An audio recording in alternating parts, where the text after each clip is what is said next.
Questions? Are there any questions? The Honourable the Leader of the Opposition.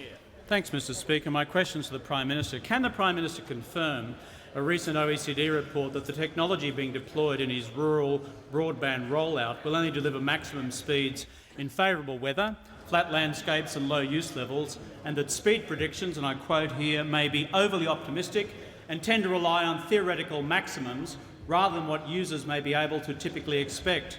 Prime Minister, why are you proposing a second-rate broadband solution for people in rural and regional Australia? Order. In calling the Prime Minister, I remind the Leader of the Opposition he should not use the word you. The Prime Minister. In answer to the question by the Leader of the Opposition, and I can assure him that the technology that is being proposed and was announced today is nothing as described by the Leader of the Opposition. Order. Mr Speaker, the OECD report to which the Leader of the Opposition has referred has this to say. It concludes that WiMAX is a particularly suitable platform for regional broadband access.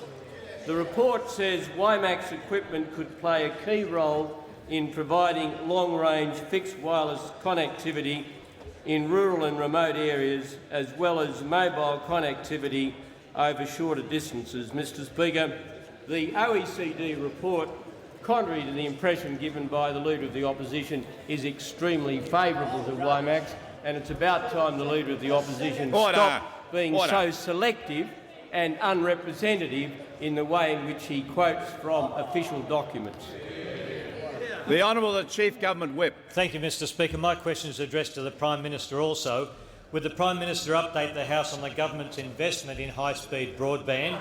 What percentage of the population will have access to high-speed broadband, and are there any alternative views? The Honourable the Prime Minister. Mr Speaker, I thank the member for Macquarie, and as it happens, I'll be able to inform him in the course of this answer of some of the benefits that will accrue to his electorate from the announcement that I made with the Deputy Prime Minister and the Minister for Communications in Goulburn earlier today. Mr Speaker, as a result of the government's policies, in 2 years' time, 99% of the Australian population will have access to very fast broadband, Mr Speaker. 99% of the population, and we won't need to raid the future savings of Australian soldiers and police in order to achieve that outcome. We are going to invest $958 million to ensure that 99% of the population will have that access to very fast broadband by June of 2009. A state-of-the-art broadband network will be rolled out across the country, delivering speeds of 12 megabits per second to 99% of the Australian population at metropolitan comparable prices. Indeed, 75% of the population will have speeds of 20 megabits per second. Mr Speaker, the government has awarded the $958 million Broadband Connect competitive grant to OPEL, which is a joint venture between Optus and Elders. The joint venture itself will contribute $917 million to this rollout, making this in total a $1.875 billion investment in very fast, affordable broadband, and it will be made up essentially of two components: the enabling of 426 ADSL2 plus exchanges in outer metropolitan and regional areas, giving access to very fast and affordable broadband for an additional 3 million.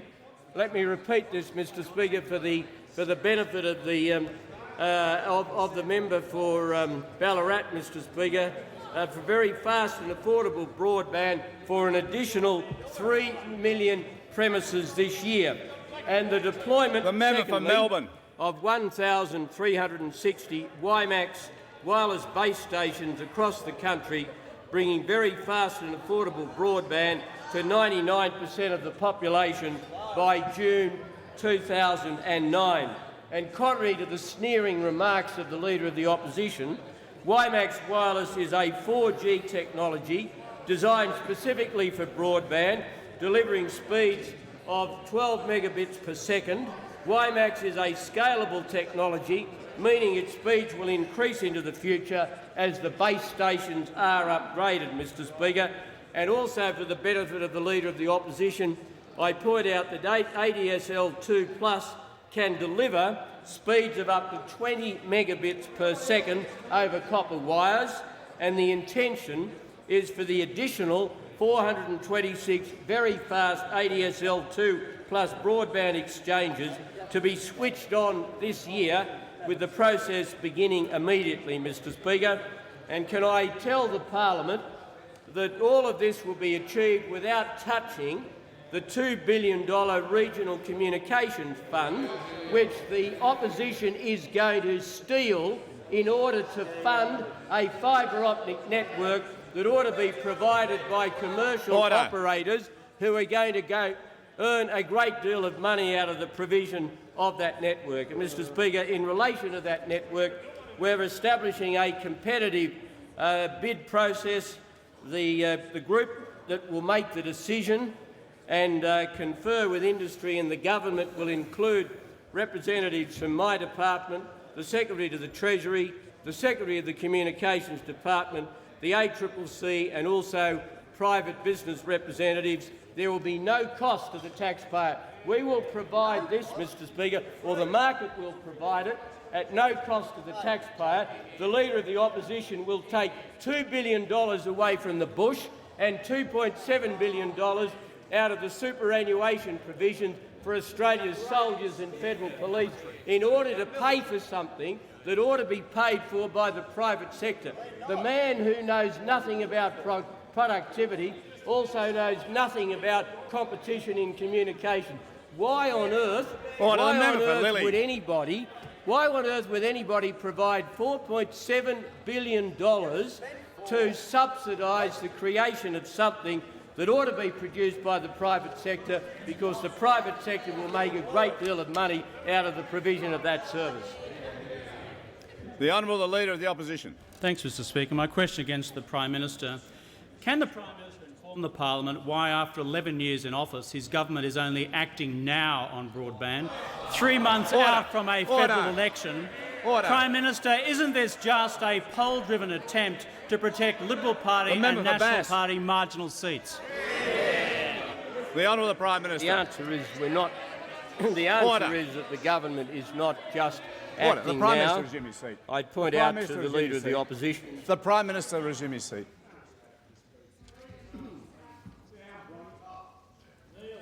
Order. The Prime Minister has been asked a question. The Prime Minister will be heard. I call the Prime Minister.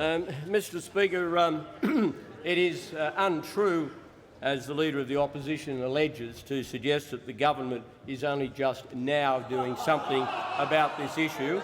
I'd remind the Leader of the Opposition that as a result of government programs over the last 3 years, some 1.3 million additional premises have obtained access to broadband, Mr Speaker. That's 1.3 million premises have obtained access to broadband as a result of government programs over the last 3 years. Mr Speaker, it is, although this is an unsatisfactory figure, approximately 50% of Australians can currently access broadband of 12 megabits per second. And thirdly, I'd point out to the Leader of the Opposition that the competitive grants program, the result of which was announced by me and my colleagues this morning, was in fact foreshadowed some time ago, and work on that commenced after the completion of the sale of Telstra. The Leader of the Opposition invites me to say something about the availability of services in certain parts of Australia, Mr Speaker. And I'm very happy to say that in the electorate of Macquarie, so ably represented by the Chief Government Whip, Mr Speaker, I'm pleased to inform the member that 7 exchanges will be upgraded to very fast ADSL 2+ broadband, and 15 new wireless broadband sites will be built in the region.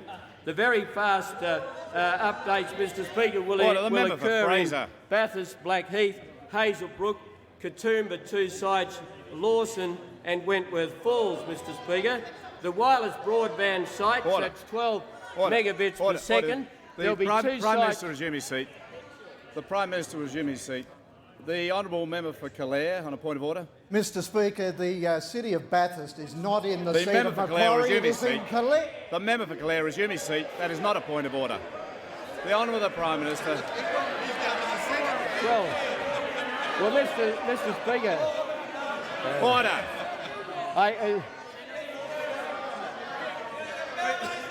The member for Kingsford Smith. The member for Oxley. Mr Speaker, The member for Lingiari is warned. the interjecting member merely underlines how even-handed the government is, Mr Speaker. Mr Speaker, Bathurst 2 sites. Order. This is wireless The member for Lily broadband. is warned. At WiMAX, there'll be 2 sites in Bathurst, 1 in Blaney, 1 in Essington, 1 in Hampton, 1 in Lawson, 1 in Lithgow, 1 in Mount Marsden, 1 at Mount Ryan, 1 at Mount Victoria, 1 at Oberon, 1 at Palmer's Oakley, 1 at Portland and 1 at Newnans, Mr Speaker. This is just a small illustration of the spread of this facility, and this I can assure the House that when the details of the switch on of the ADSL 2 Plus is revealed, the House will see that it is totally even-handed and it is not in any way restricted disproportionately to government-held seats, Mr Speaker. The honourable member for Riverina. Speaker. Mr Speaker, member my for question is Riverina has the addressed to call. the Deputy Prime Minister and Minister for Transport and Regional Services. Would the Deputy Prime Minister advise the House how the government's investment in broadband will benefit working families and businesses in rural and regional Australia, and more particularly in my electorate of the Riverina? Are there any alternative policies that might threaten this long-term commitment? The honourable the Deputy Prime Minister. Thank you very much, Mr Speaker. And I thank the member for Riverina for her question and recognise her ongoing commitment to making sure that there is significant investment in modern communications technology throughout regional Australia, particularly in the electorate of Riverina. And of course the announcement that I had pleasure in taking part in with the Prime Minister and the Minister for Communications this morning is certainly going to do that. We've been through a competitive process, both in terms of value and technology, so that we ensure that the best available technology is rolled out across regional Australia as far as giving access to the maximum number of people in regional Australia to broadband services. And the announcement this morning of $1.8 billion invested in regional Australia is enormously significant, given that roughly 50% of that is an investment by the Commonwealth Government, and the other is the investment that is being matched by the private sector providers to build that network across regional Australia. And that is going to cover 99% of people in Australia with the ability to access broadband internet connections, Mr Speaker. It's something that all Australians obviously want, and the other 1% is also going to be covered through our existing Australian broadband guarantee program. So there's the opportunity of 100% coverage as far as access to broadband right across the Australian community. The OPEL network will include a mix of cutting-edge technology, WiMAX wireless, broadband and fibre optic cable to deliver a minimum of 12 megabits per second by June of 2009. This proposal is wireless, it's fibre optic, as well as a massive rollout of ADSL2 technology. 426 exchanges that have the capability of being wound up in terms of capacity by putting ADSL2 DSLAMs in them are going to get them under this proposal. They have not had them done under the current provider, Mr Speaker, and they will automatically get cranked up, Mr Speaker. Now, this technology is just the beginning. This is just the beginning. The network is specifically designed in its scalability, Mr Speaker, with speeds of up to 70 megabits a second available as technology evolves. Now, this has been a point that has been seized upon by the NFF in welcoming and congratulating, Mr Speaker, this announcement by the government, and I quote from their release, and this is the NFF, and they say the choice of WiMAX wireless technology, supplementing the additional ADSL2+ technology to deliver services from the exchange to the farm is vitally important, but also provides the opportunity for scalable high-speed broadband into the future. Now, they're the people that represent a lot of the businesses in regional and rural Australia, remote Australia, supporting this announcement by the government, supporting the decision that we have taken to ensure that there is an open access regime available right across regional Australia in terms of the competitive pressures that we want to bring to the marketplace, and this will certainly do it. But importantly, Mr Speaker, it secures still the $2 billion Perpetual Communications Fund that is there underpinning the ability to fund new technology into regional Australia as and when it comes online in the future. Next year, we expect there will be $400 million available out of that fund to spend on new technology in rural and regional Australia. Now, just remember, Mr Speaker, this is the $2 billion fund that the Australian Labor Party wants to steal and spend on their proposal, a proposal to spend $4.7 billion that they claim will reach 98% of the population, but most commentators say will only reach 75% of the population. So they're claiming to spend $4.7 billion, $2 billion of that stolen from the bush, the other $2 billion stolen from the ex-servicemen and women and their pension fund and their superannuation fund for the future, Mr Speaker, and only going to reach 75% of the people across Australia. But the worst point, and I know the member for Riverina will be very interested in this, the worst point, they're only proposing to reach 75% of Australians by when? 2013. 2013 is the delivery date, the completion date. What we've announced today is a completion date of mid-2009, reaching 99% of the population. So that's the difference between the government's proposal and that's been proposed by the Australian Labor Party. So Labor's fraud-band proposal, where they're going to steal $2 billion from the bush. They're not going to achieve 98% The member coverage. for They're only going to Smith achieve is warned. 75% coverage. And, Mr Speaker, their fraud-ban proposal is only going to be completed in 2013. We're going to have ours done in 2009.